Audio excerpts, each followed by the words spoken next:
Gata e agora vamos falar sobre obesidade. É isso mesmo, e hoje eu recebo a doutora Aline Mendonça Ogata, que é a nossa nutricionista, e também recebemos aqui a paciente Tatiane Moser.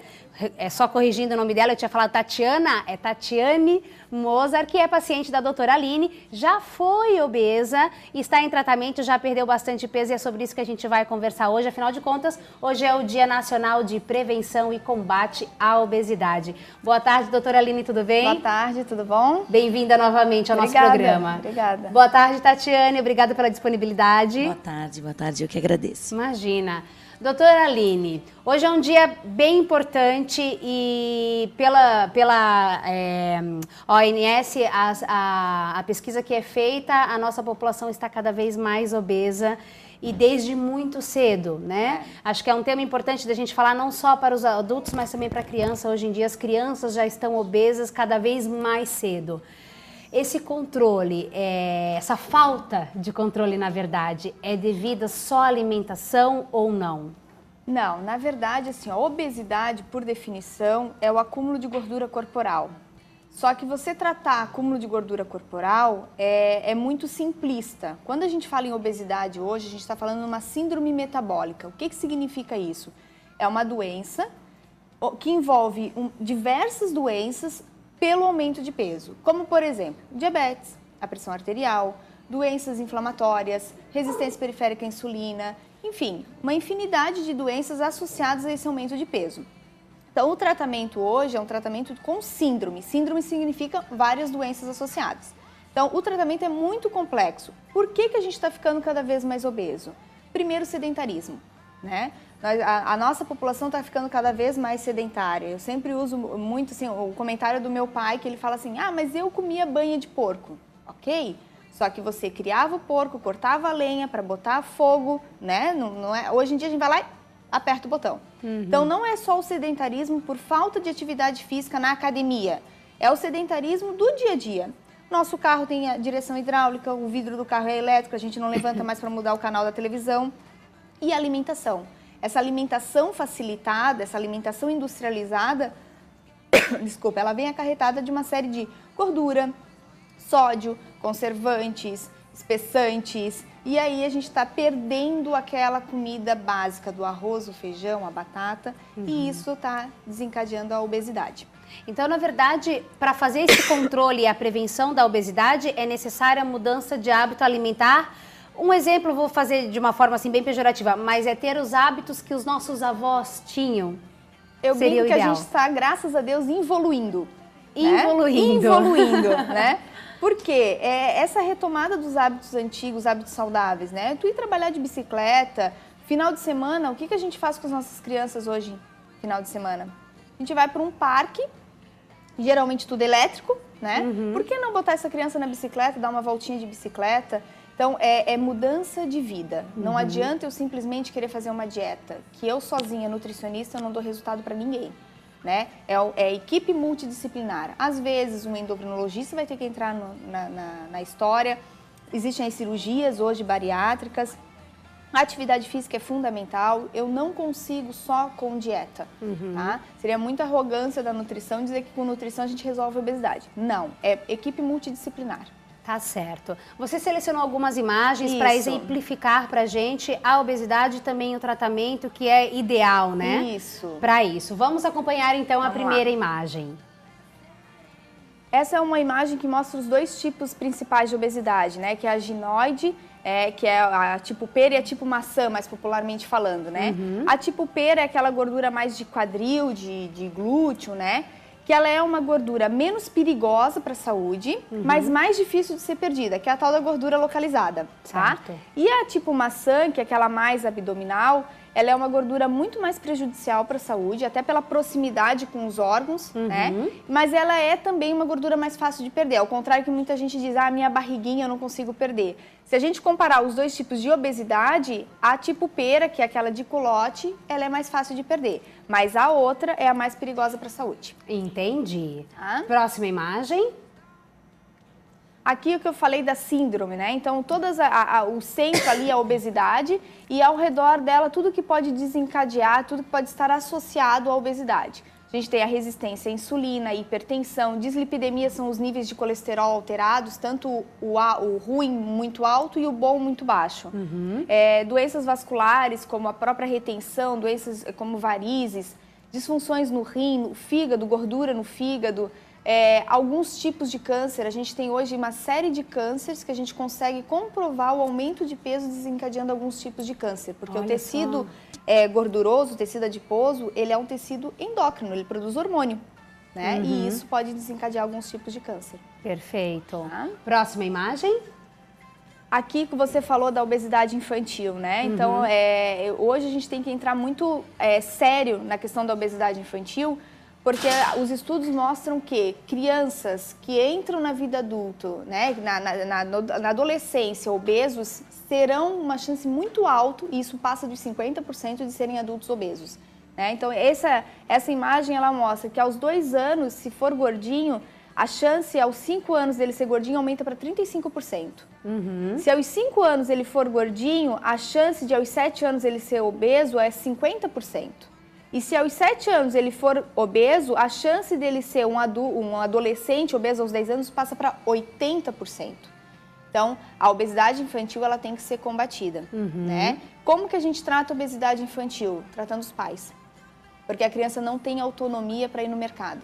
Olha, muito bem falado. É verdade. A gente que educa mal, né? A gente que educa mal. Né? E não adianta você pedir para o teu filho comer salada se os pais não comem salada na mesa. Né? Não adianta eu falar para a criança não comer chocolate, eu tenho um armário cheio de bolacha.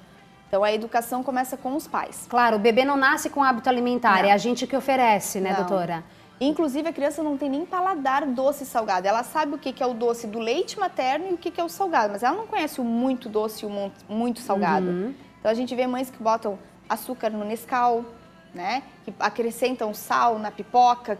Por que botar sal na pipoca? Já dá a pipoca in natura. Sim. Mas eles começam a ter esse paladar e aí depois fica difícil de mudar. Lógico, porque realmente tudo que é gostoso demais engorda e aí depois voltar a ter um paladar saudável é mais complicado, né? Melhor certeza. educar Com desde o certeza. começo.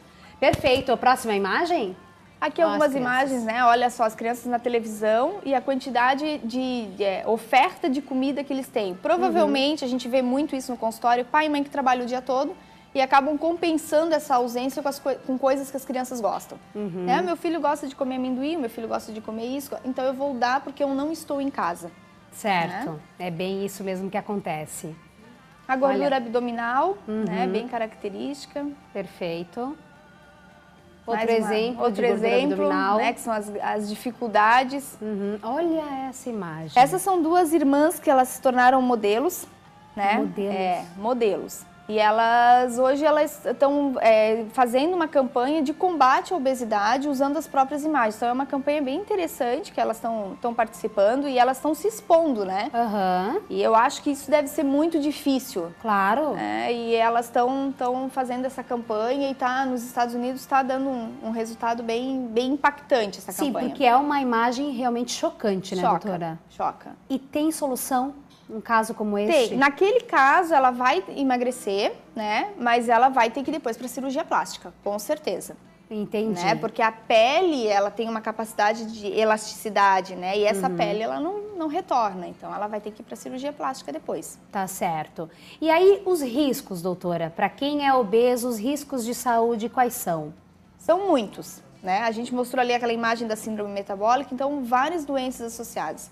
As mais comuns, diabetes e hipertensão, né? Mas aí tem a questão do colesterol, infartos, derrames, problemas circulatórios. Então, são vários os problemas relacionados ao aumento de peso. Sem contar a qualidade de vida. Você simplesmente amarrar um sapato para um paciente obeso, isso é muito complicado. Né?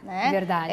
Quem tem criança para brincar com o filho, vida sexual fica complicado, né? Perda de libido. Então, é uma série de problemas na qualidade de vida mesmo. Tá certo. Então, vamos conversar um pouco com a Tati, que é o exemplo disso, né? A Tati era obesa, está em tratamento, ainda quer perder muitos quilos.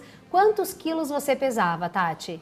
Então, eu cheguei no ano passado a pesar quase 100 quilos. Então, assim, Nossa, é muito bastante. peso, é. Bastante. Então, assim, eu oscilava muito, então eu não sei te dizer exatamente, porque eu cheguei a quase ali, faltando gramas. Então, eu oscilei bastante enquanto eu não decidia a mudança de vida. Então, assim, foi mudança de vida, de hábito, de tudo. Mas... E de lá para cá, assim, uma mudança radical em todos os sentidos. É como a doutora Aline diz, é uma mudança em todos os sentidos. Pois é, a gente tá vendo a sua foto do antes. Realmente você era bem gordinha mesmo. Na verdade, nessa foto, eu já bati a foto. Entendi. Você Entende? chegou ao ponto de não bater foto. Com certeza. Alguém deve ter, eu não tenho registros meus a Da menos que eu época procure, mais. porque hoje é digital, então a gente tem aquelas páginas, aquelas pastas muito cheias de foto. Mas eu não me recordo de ter foto quando eu cheguei ao ápice assim, da obesidade. Não. Eu tenho lembranças, inclusive, de um aniversário da minha filha de não bater foto com ela. Olha só. Então, essa foto eu já bati a foto. Então, eu já estava até saindo de casa. Olha. Eu não tinha mais nem vergonha. E a Estava Tati? começando, estava encontrando, como é que se diz assim, já tinha visto um foco. Sim, e uma já estava luz.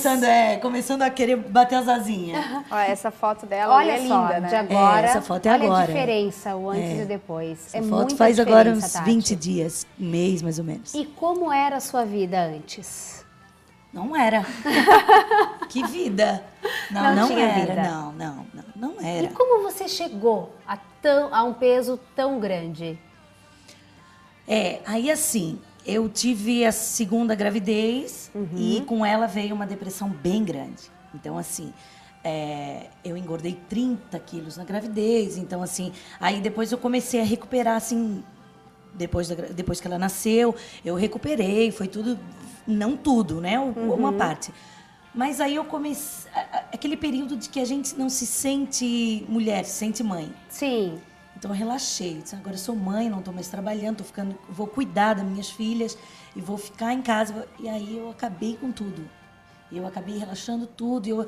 E aí eu comecei a botar na cabeça uma desculpa de que era que eu me aceito assim. Né? Eu mentia pra mim. Claro, porque não era nada verdade, disso. não. E quem me conhecia sabia dizer assim, não, essa não é a Tati que a gente conhece, não combina, não tira essa roupa porque não é tua, porque, né, eu vestia uma pessoa que não era eu. Então, assim, eu fingia que aceitava, que estava ótimo, estava tudo ótimo. Claro. Mas aí um dia eu disse, não, peraí, antes tarde do que nunca, Claro, vou vamos cuidar de mim. começar, porque essa historinha de que é gorda, mas é linda, que é rosto lindo, comigo não estava colando. Sim. Né? Porque não faz mal, o importante é que tu tá se sentindo bem, tu tem tudo para ser feliz. Não, bom, aos olhos dos outros pode ser, os meus não. Então, assim, botava lá que estava feliz, eu olhava na frente do espelho e começava a chorar. Então, não é assim. Lógico. Então, vamos acordar, comecei a pedir informação, começar a conversar com muita gente e pedir mesmo informação de alguém que soubesse, uma nutricionista, que eu pudesse botar a minha vida na mão dela e dizer assim, ó, a minha história é essa, vamos, eu assim, ó, eu me entrego, vamos nessa, vamos junto. E aí eu comecei, mas o primeiro passo foi começar uma atividade. Eu comecei a caminhar sozinha, eu preciso desse momento para mim, eu tenho que buscar alguma coisa, uma vontade que eu não tinha. E aí, alguém me deu uma luz, essa luz é a minha nutricionista. Mas a Tati tem uma coisa interessante, que o marido dela é professor de educação física e personal trainer. Olha só. Casa Então, de ferreiro, Espeto de pau. Mas agora o que importa é que tá no caminho certo e com tá feliz. A gente certeza, vê no com seu certeza. rosto iluminado que você tá feliz, que tá conquistando de novo a tua autoestima. E é isso que importa. E é essa mensagem que a gente quer deixar, né? De que as pessoas realmente, mesmo que já sejam obesas, procurem alternativa e procurem mudar de hábito e tenham uma vida saudável. Verdade. Quero agradecer muitíssimo a presença de vocês. Muito obrigada, Tati, por vir, por se expor, falar da sua experiência. É um prazer agora, é um Que prazer. bom. Agora né? E a você também, doutora Aline, sempre nossa parceira, obrigada por esclarecer e que realmente tenha passado para as pessoas que nos assistem uma dica de como se cuidar realmente e prevenir, não chegar a um ponto tão grande como este que você mostrou. Muito obrigada. Nada. A gente faz um breve intervalo, daqui a pouquinho estamos de volta para conferir a Nega Maluca da Isabela. Até já!